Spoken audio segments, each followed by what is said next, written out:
Hello students, so this is fifth video over Aristotle. Aristotle की theory में सबसे महत्वपूर्ण है creation of a best practical state. The ideal state for Aristotle is the best practical state because the best practical state provides opportunity या condition for an individual to achieve his highest form. His highest form is when he participates into the actions of the state, where he makes laws, engages into rational activity of making law, and once the law is formed, then he follows it. And in this way, an individual, a human, is able to attain virtuous personality, intellectual virtue while using his reasoning for making law, and moral virtue while following the law. यहाँ पे मैंने comment section के through एक doubt देखा एक दो students का कि क्या सर एरिस्टोटल के हिसाब से women are not capable of attaining happiness eudaimonia, they are not allowed to participate in the state activities, they have been not given citizenship, and likewise are slaves also not capable of attaining eudaimonia? Answer is कि women and slaves are able to attain eudaimonia या happiness, but their level of happiness will be lower than the level of happiness या eudaimonia for a man.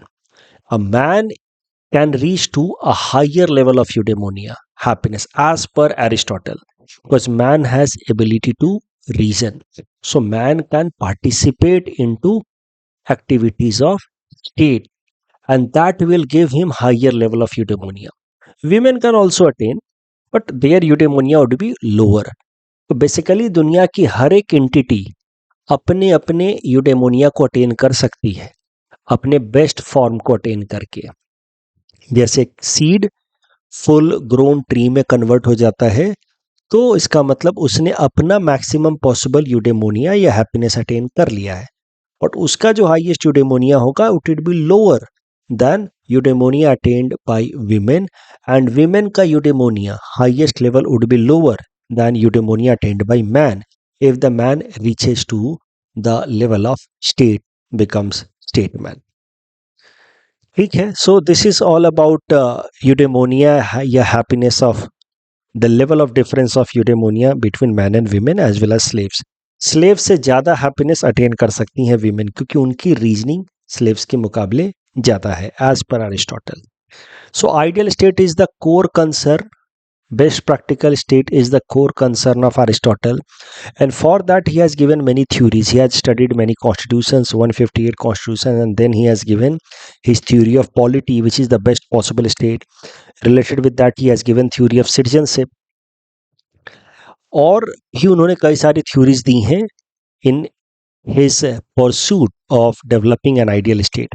तो आज हम लोग his theory of wealth and slavery देखेंगे, and then tomorrow would be last lecture, last and final lecture over Aristotle, जहाँ पे हम लोग उनकी theory of revolution and theory of justice देखेंगे. So let us start with Aristotle's theory of wealth. Aristotle, we have already seen while discussing Plato that Aristotle was critic of Plato as far as his concept of communism is concerned. Aristotle ने कहा था कि ये बात सही है कि private property के कारण करप्शन के केसेस आते हैं, but that does not mean कि property as an institution should be eliminated, because property is an age old time tested institution. It has many benefits also, not just negative, and that is why Platonic ideas were called very radical, where he said ki the guardian class, the soldier and the ruler class are not allowed to have their own private property. That was rejected as very radical idea, far-fetched idea, and Aristotle has rather taken a conventional view over private property, that private property should continue. But of course, जैसा कि Aristotle का approach रहा है reformist, he will suggest some reforms regarding utilization of private property. तो Aristotle कभी भी फार fetch level पे नहीं जाएंगे, एक्सट्रीम लेवल पे नहीं जाएंगे. He will always try to strike golden mean. So he has justified private property but he will also suggest certain reforms. तो सरल भाषा में कहें तो अरिस्टोटल के हिसाब से property not necessarily means evil. हाँ, एक्सट्रीम वेल्थ का कंसंट्रेशन कैन बी इविल. किसी के हाथ में बहुत ज्यादा संपत्ति नहीं होनी चाहिए. तो द स्टेट या government should ensure fair distribution of wealth. जो आज तक हमारे डीपीएसपी या बाकी जो मॉडर्न स्टेट्स हैं आज के टाइम के, सब कोशिश करते हैं कि एक्सेसिव कंसंट्रेशन ऑफ वेल्थ को प्रिवेंट किया जाए, because that leads to instability, that may create revolution in the society. So उसको प्रिवेंट करना है, दैट इज इविल. तो अरिस्टोटल सेज कि extreme wealth concentration may lead to economic inequality and that may lead to revolution. इसीलिए state को कोशिश करनी चाहिए कि अपने लेवल पे वेल्थ की इनइक्वालिटी को मिनिमाइज करें, रिच लोगों से टैक्सेस कलेक्ट करें, पुअर के लिए वेलफेयर करें. साथ ही साथ rich people should also engage into charity, जिससे इकोनॉमिक इनइक्वालिटी बहुत ज्यादा ना बढ़े. And again here we can see that his view regarding wealth is built around the idea of golden mean, avoiding extremes. ना ही किसी के पास बहुत ज़्यादा संपत्ति हो, ना ही बहुत कम हो. लास्ट लेक्चर में हमने देखा था कि he had said that middle class is the most virtuous class because they are having moderate amount of wealth, not too much, not too less. अब एरिस्टोटल ने इसका भी जवाब दिया है कि why rich people should engage in charity. तो Aristotle कहते हैं कि देखिए, जैसे man is a political animal, similarly man is also a social animal. क्योंकि बिना अच्छे समाज के man will not get a condition to attain his best form. Apart from state, a man also needs a good society in order to attain his highest form, in order to realize his virtue and attain eudaimonia or happiness. In that sense, he has said man is a social animal. अब society के अंदर अगर inequality बहुत ज़्यादा हो जाती है तो फिर सोसाइटी डीजेनरेट होगा, करप्ट होगा, इविल होगा. And in absence of a virtuous society, man will not be able to attain his highest form, and thus rich should engage into charity work. इससे समाज बेहतर जगह बनता है और फिर रिच लोगों को भी फायदा होगा in attaining their highest form. This is very similar to Gandhian idea of trusteeship या his concept of Sarvodaya. Mahatma Gandhi का concept of trusteeship या सर्वोदय से काफी मिलता जुलता एक concept है. ट्रस्टीशिप में महात्मा गांधी क्या कहते हैं कि rich people should consider themselves as trustee of the wealth. They are holding the wealth on behalf of the poor class. Rich people should take only that part of the wealth with them which is necessary for having a comfortable life, a good life. Apart from that the remaining wealth should be used for welfare of others. इससे क्या होता है कि गरीबों का भी भला होता है, आपको भी अच्छी जिंदगी मिलती है, इनइक्वालिटी अवॉइड होता है, and it leads to rise of all, Sarvodaya of all. गरीब लोगों का राइज होता है मटेरियलिस्टिक सेंस में, उनको थोड़ा वेल्थ मिल जाता है, एंड रिच लोगों का राइज हो रहा है इंटेलेक्चुअल सेंस में, वो राइज कर रहे हैं. वैसे ही एरिस्टोटल कह रहे हैं कि when rich people will do charity then society will become better place, and in presence of good harmonious society individuals would rise and attain highest form. तो रिच जैसे महात्मा गांधी के हिसाब से इंटेलेक्चुअली राइज करेंगे, वैसे ही एरिस्टोटल के हिसाब से in good society rich will rise, attain highest form. That is why he says rich should also engage into charity. Now, types of wealth as per Aristotle. Aristotle has segregated wealth on two bases. First on the basis of nature, कि nature कैसा है wealth का, उसके basis पर उन्होंने कहा है कि wealth could be of two types. Animate मतलब living wealth, slaves, women, animals have been categorized into this. And now for this reason, Aristotle will be criticized heavily by the feminist thinkers because he categorized even women as wealth of men. property of man, and that is the biggest concern. That is the mentality by many individuals, many men carry till day. And for this kind of mentality leading to atrocious behavior towards women, feminists criticize Aristotle and thinkers like him who have projected women as property of men. तो animate wealth में slave, women, animals आएंगे. Inanimate मतलब non living wealth में आ जाएगा land, gold, etc. So on the basis of nature of the wealth, these are the two categories. On the basis of source of the wealth, किस तरीके से ये wealth अर्जित किया गया है, उसके बेसिस पे moral wealth. So if wealth has been earned through one's own labor, अपनी मेहनत से कमाया गया, तो इसको कहा जाएगा just wealth या moral wealth. Immoral wealth, if it has been gained by exploiting others, किसी को इंटरेस्ट दे करके उससे ज़्यादा, किसी को लोन दे करके उससे ज़्यादा इंटरेस्ट चार्ज करना और किसी से बेईमानी करके पैसा गेन करना, इन सबको कहा गया है इमोरल वेल्थ बाय अरिस्टोटल. अब अपनी थ्योरी ऑफ प्रॉपर्टी को वो और फर्दर एक्सप्लेन करते हैं. वो कहते हैं कि देखिए, 3 मुख्य तरीके के प्रॉपर्टी रिलेटेड सिस्टम्स हो सकते हैं. पहला, common ownership and common use. ये क्या है? Common ownership and common use का मतलब क्या है? इसी को मॉडर्न टाइम में कहा जाता है कम्युनिज्म. कार्ल मार्क्स ने भी ऐसी कुछ बातें कही हैं. Common ownership and common use means the wealth should be collectively owned by the society and should be used for collective interest of the society, to each according to ability, to each according to needs. For example, गांव में एक pond है and this pond belongs to everyone. So common ownership है and common use. हर आदमी इसका इस्तेमाल भी कर सकता है, वॉशिंग के लिए, बेदिंग के लिए, फिशिंग के लिए. Everyone uses it. So this is an example of common ownership and common use. दूसरा, अरिस्टोटल कहते हैं कि एक और संभावना हो सकती है, एटलीस्ट इन थ्योरी, वो है common ownership and individual use, जहां पे कई सारे लोग मिल करके एक प्रॉपर्टी ओन कर रहे हैं, बट इस्तेमाल करने का अधिकार सिर्फ एक इंसान को है, इन एक्सक्लूसिव मैनर. एक ही इंसान इस्तेमाल कर सकता है. ऐसे मान लीजिए कि 10 लोग मिल करके एक कार ओन करते हैं, लेकिन उसको सिर्फ एक ही आदमी इस्तेमाल कर सकता है. तो इस तरीके के सिस्टम को कहा जाएगा common ownership, individual use. Aristotle कहते हैं कि at least it is possible theoretically. Real world में ऐसा होता नहीं है, लेकिन थ्योरेटिकली एक संभावना ये है. और तीसरी संभावना है individual ownership and common use, कि आप ओनर हैं इस घर के, इस जमीन के, और आपने इस घर के अंदर मान लीजिए 6 कमरे हैं, 6 रूम्स हैं, उसमें से 3 कमरे आप अपने और अपने परिवार के लिए इस्तेमाल करते हैं. बचा हुआ 3 कमरा आप आने जाने वाले लोगों को आप दे देते हैं, रेंट पे नहीं, आप उनकी सहयोग के लिए फ्री ऑफ कॉस्ट दे देते हैं. नीडी पीपल को, ट्रैवलर्स को आप दे देते हैं कि ठीक है आपको रहना है, 1-2 रात के लिए रह जाइए. इस टाइप का जो माइंडसेट है उसको कहा जाएगा individual ownership and common use, जिसमें कुछ हिस्सा आप भी इस्तेमाल कर रहे हैं और कुछ हिस्सा आप नीडी लोगों को भी दे रहे हैं.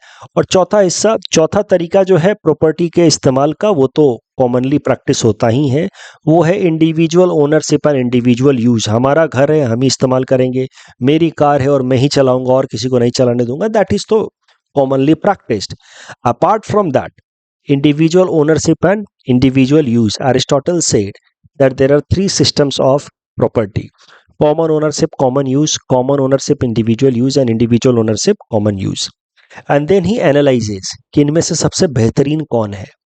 अरिस्टोटल कहते हैं कि जो common ownership and common use वाला कॉन्सेप्ट है, तो कहा गया है कम्युनिज्म, जिसकी बात प्लेटो ने भी की है कुछ हद तक, कि गार्जियन क्लास के लिए, रूलर एंड सोल्जर क्लास के लिए, there would be collective wealth and it can be utilised in collective manner. Aristotle कहते हैं कि this mode of property distribution is not sustainable, क्योंकि everyone's property becomes no one's responsibility. जैसे लोगों ने bus stand का हाल कर रखा है, पान खा करके थूक देते हैं, रेलवे स्टैंड का हाल कर रखा है, वैसे ही हाल हो जाएगा. Pond will get dirty in this particular case. Aristotle जैसे थिंकर सोचिए, उस टाइम में ही इन्होंने इतनी सारी बातें सोची जो आज तक हमारे समाज में इंप्लीमेंट होता हुआ दिखता है. वो कहते हैं कि everyone's property is no one's responsibility. इस केस में pond will get dirty. no one will get the take the responsibility, there will be neglect, and that is why this kind of property distribution model is unjustifiable. Second is common ownership and individual use. बोले ये impractical है ये वाला, common ownership and individual use, this is not practically possible. It is irrational also, unjust also, कि 10 लोग own करेंगे लेकिन इस्तेमाल एक ही करेगा। रियल वर्ल्ड में ऐसा कभी होगा नहीं, बाकी लोग मानेंगे नहीं।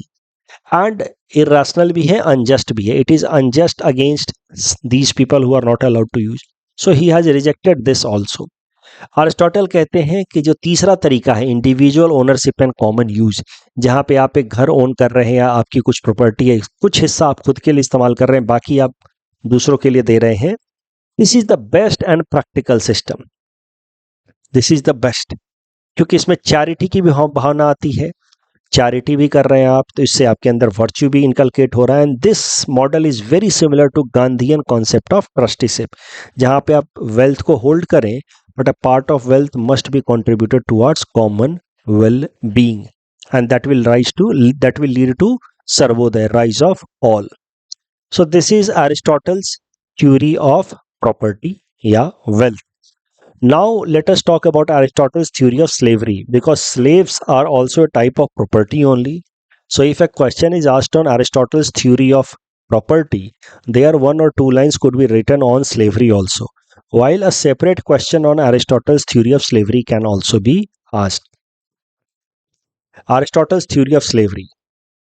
अरिस्टोटल कहते हैं स्लेवरी को लेकर के कि it is not only usual and natural, it is also useful. Aristotle कहते हैं कि स्लेवरी एक जरूरी इंस्टीट्यूशन है।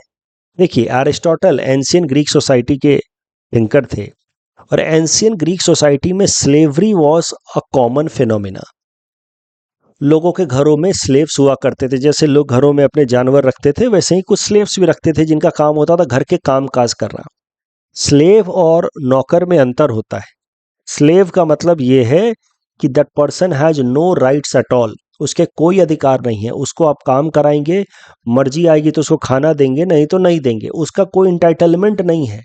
लेकिन नौकर आपने किसी को रखा है, हाउसमेड रखा है, सर्वेंट रखा है, तो वो स्लेव नहीं है, because that person has a kind of agreement with you कि आपके लिए वो काम करेगा और आप उसके बदले में उसको पैसा देंगे। And if you don't give money then that person is not obliged to work for you. This is difference between slavery and servants या हाउसमेट्स। तो एंशियंट ग्रीक सोसाइटी में slavery was a common phenomena. बाजार से गए, slaves खरीद के ले आए।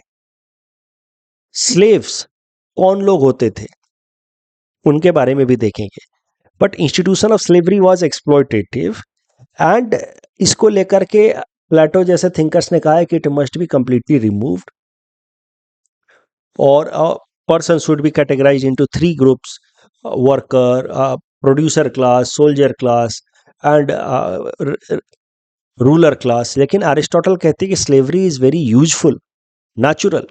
क्यों कहते हैं यूजफुल नेचुरल, समझते हैं। वो कहते हैं कि देखिए, स्लेव्स अगर घर में होंगे तो वो घर का काम काज संभालेंगे, क्योंकि फैमिली के अंदर डेफिनेशन हमने देखा था, it includes man, woman, children and slaves apart from property.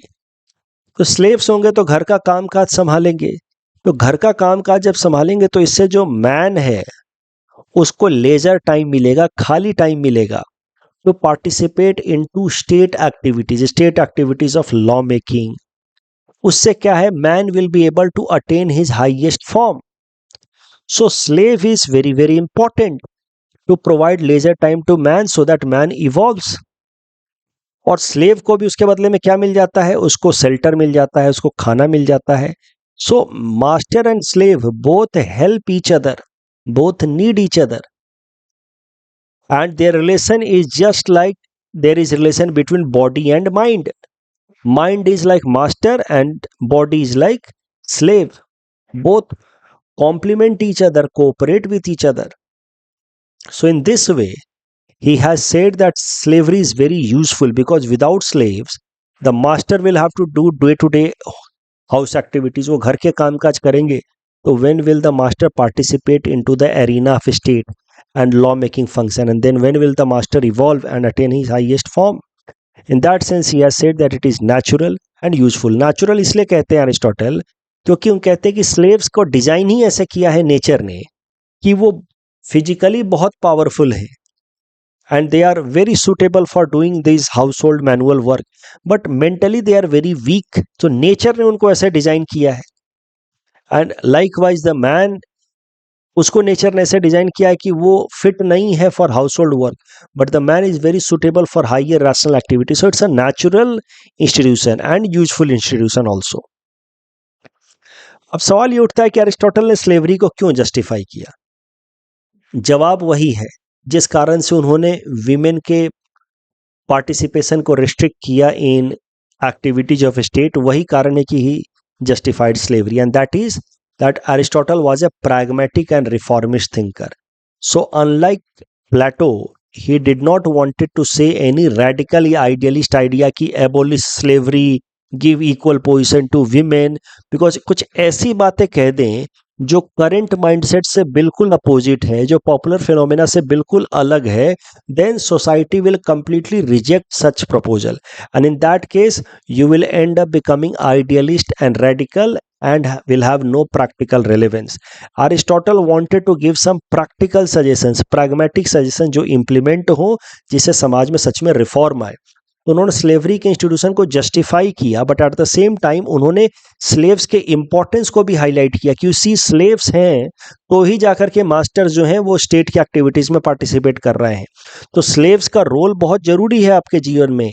Slaves are like body if you are like mind, so slaves should not be exploited, and in that way indirectly by highlighting the importance of slaves, Aristotle is trying to improve the conditions of slaves, कि they should not be beaten, tortured.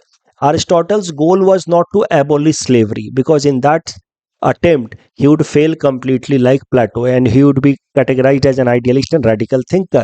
So Aristotle just wanted to reform the condition of slaves, and thus he said कि slaves are like body, they must be taken care of so that the master develops a kind of sympathetic relation towards slave, उसका ध्यान रखे।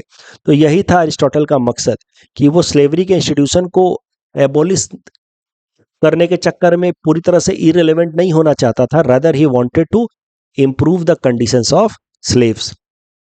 सवाल उठता है who is a slave, तो Aristotle ने define भी किया है, slaves are those who lack capacity of reason and courage but they are physically very powerful, since they lack reason that is why they can not make decision for themself, they depend on the master.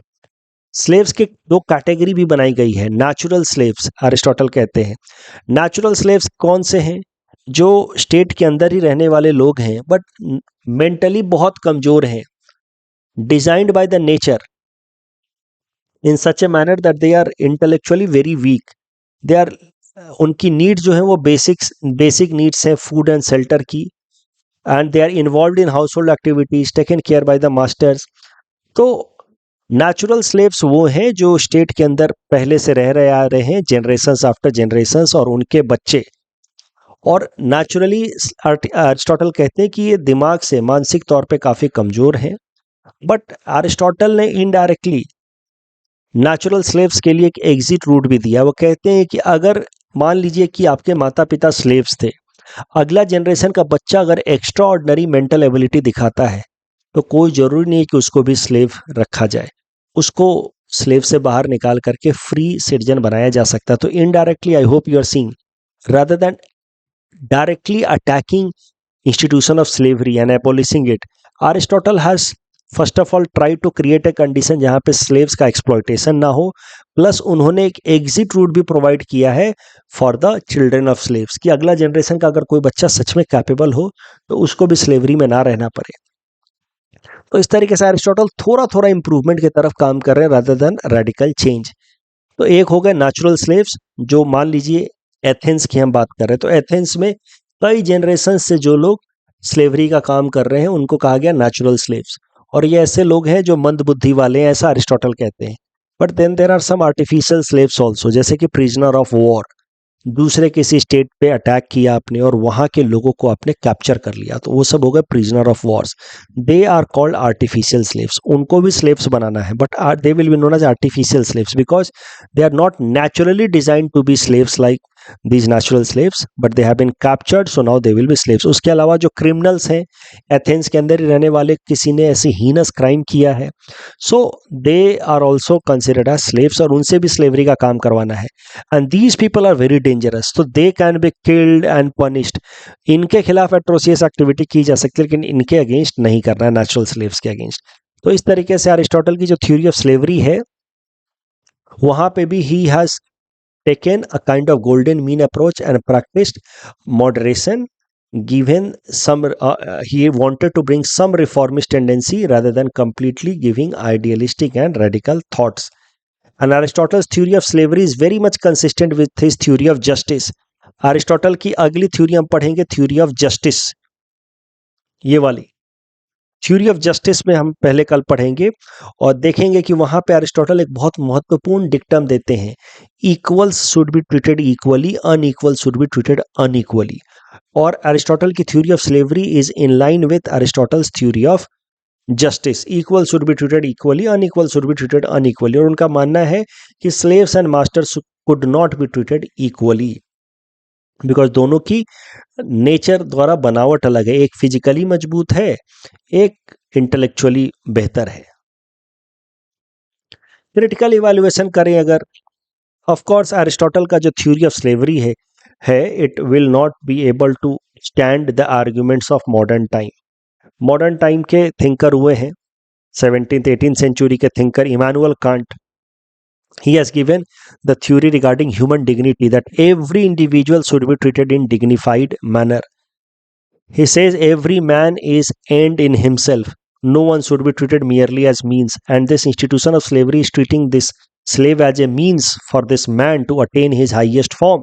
ये अपने जीवन के highest form को achieve कर पाए, इसलिए इसका इस्तेमाल किया जा रहा है।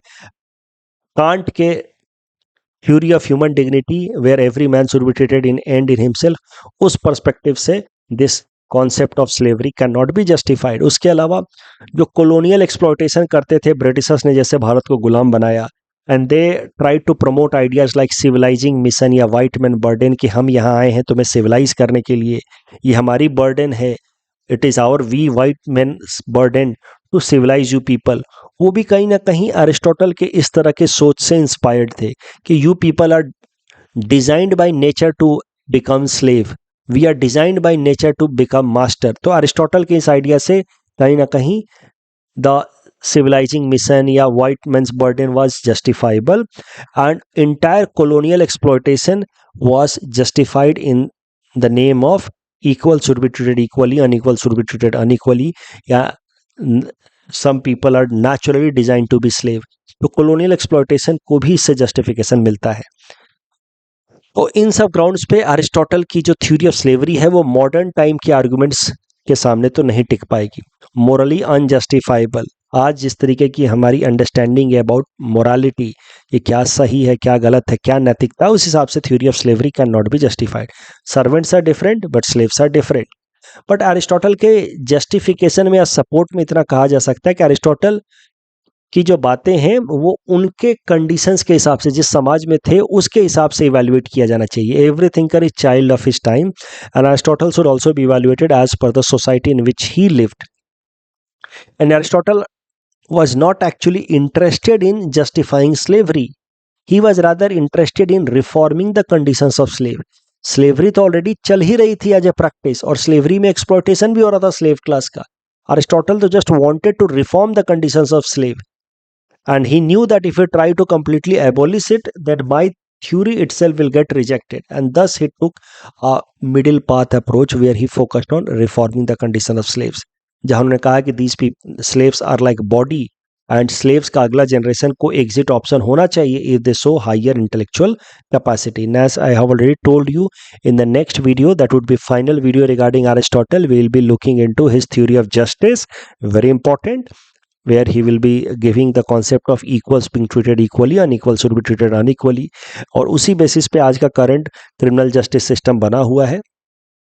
डिस्ट्रीब्यूटिव सिस्टम बेसिकली बना हुआ है। अरिस्टोटल ने क्रिमिनल जस्टिस सिस्टम की बात की है जो आज के मॉडर्न क्रिमिनल जस्टिस सिस्टम को अवॉइड करता है। Then we'll be looking into his theory of revolution. Tomorrow would be the last lecture over Aristotle. Thanks for watching today's lecture.